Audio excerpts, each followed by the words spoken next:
Saya ada sedikit cerita. Saya ini kan seorang ibu dari 3 orang anak. Saya juga seorang istri. Saat ini saya sedang menunggu proses perceraian. Saya menikah sudah 8 tahun ya.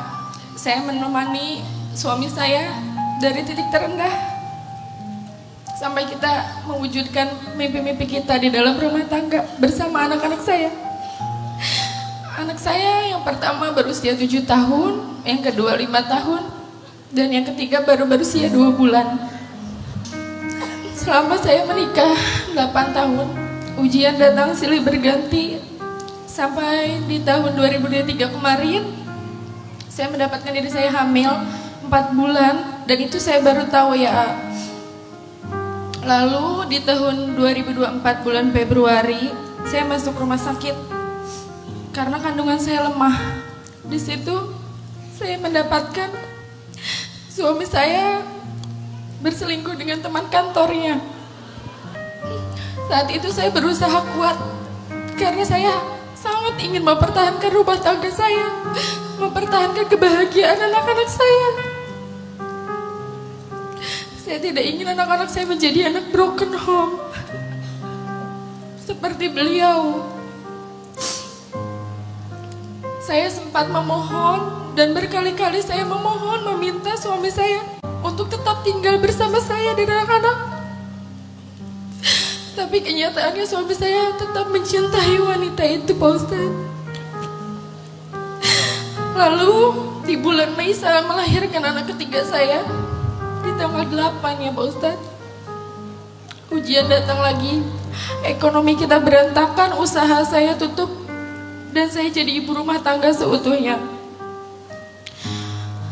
Gak sampai di situ, setelah 14 hari saya melahirkan anak saya ditinggalkan oleh suami saya. Suami saya berkali-kali meminta pisah, meminta cerai terhadap saya. Saya selalu berpikir, Pak Ustadz, ketika seorang wanita atau seorang istri yang menemani suami dari titik terendah, bahkan di titik yang tidak punya apa-apa, itu akan selalu dikagumi, disayang, dicintai. Ternyata itu enggak untuk saya.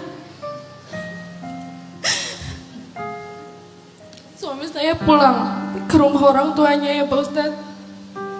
Saya dan anak-anak ditinggalkan hanya berempat di rumah. Sedangkan saya masih nifas, harus mengurus kedua anak saya yang sekolah dan mengurus anak saya yang bayi. Karena saya tidak tinggal dengan orang tua saya. 10 Juni anak saya jatuh sakit kecelakaan. Suami saya tiba-tiba pulang karena anak saya kan bilang, "Bun, kakak pengen tidur sama papa." Akhirnya suami saya pulang. Itu selingkuhannya WhatsApp ke dia, katanya, "Sayang, kamu ada di mana? Kamu pulang ke mana? Kamu nggak pulang ke istri kamu kan?" kata dia gitu. Dan saya juga tahu bahwa ibu mertua saya yang selama ini saya hormati, saya cintai, dia juga mendukung perceraian saya. Sampai selingkuhannya pun didukung oleh ibu mertua saya. Tanpa mereka melihat sedikit pun perjuangan saya. Rasa sakit saya setelah melahirkan, saya ditinggal sendirian. Sampai saat ini anak saya tidak dinafkahi oleh ayahnya. Kita ditinggalkan. Berkali-kali saya datang ke kantornya, saya diusir. Tapi saya sebagai ibu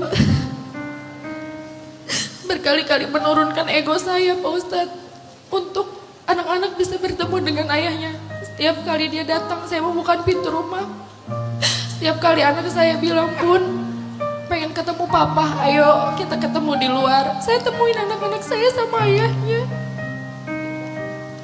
Tapi berkali-kali suami saya melindungi selingkuhannya. semua itu saya alami, saya ngerasa hidup saya semakin hancur, semakin berantakan. Bahkan saya sempat ingin mengakhiri hidup saya dengan anak saya yang bayi. Sampai akhirnya saya ikut kajian di mana-mana, saya hijrah, saya memperbaiki diri, saya memberanikan ke dokter kejiwaan.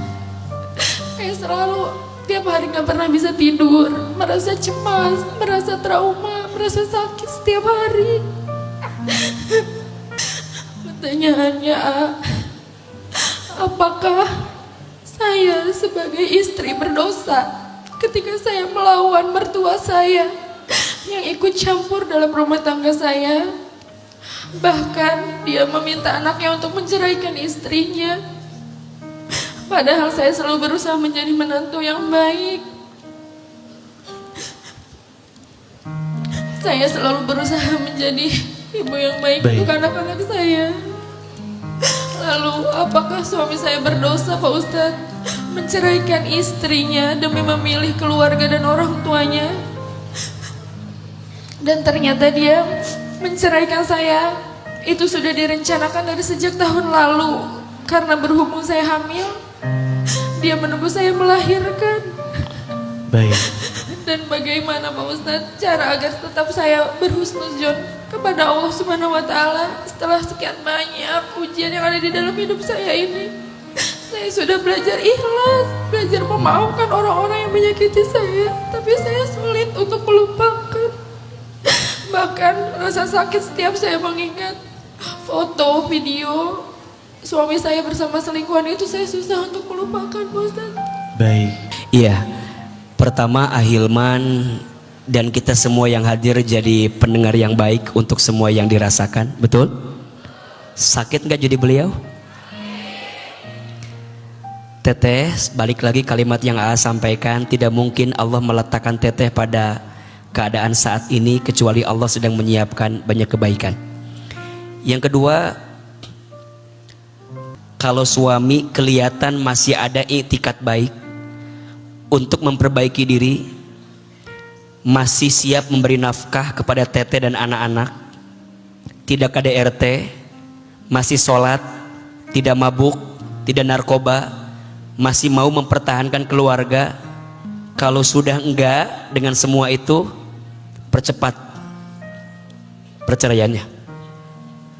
Tapi kalau masih bisa disembuhkan, bertahan dengan luka yang ada. Tapi kan sakit ini mah hanya untuk urusan yang siap saja. Kita bukan Asia yang bisa bertahan dengan zolimnya Fir'aun. Betul? Teteh punya kesempatan untuk memilih hidup. Bismillah, masing-masing anak ada rezekinya. Amin ya Allah. Gak usah khawatir, gak usah takut. Jangan terus tenggelam dengan sakit yang dirasakan. Tidak penting seberapa sakit hatimu karena orang yang menyakitimu, tapi yang paling penting seberapa cepat engkau sembuh dari sakit yang pernah kamu rasakan. Kata Umar bin Khattab radhiyallahu an, tinggalkan orang yang menyakitimu, fokuslah dengan orang yang mencintaimu. Percayalah, mungkin teteh diuji dengan pasangan, mungkin Allah akan bahagiakan teteh dengan anak-anak teteh yang amin ya Allah, amin amin ya Allah. Sekali lagi berikan aplaus untuk teteh yang sudah bercerita kepada kami. Semangat Teh Nur. Jadi pelajaran, insya Allah ada kebaikan dari yang dirasakan tadi. Amin insya Allah. amin ya Rabbal alamin.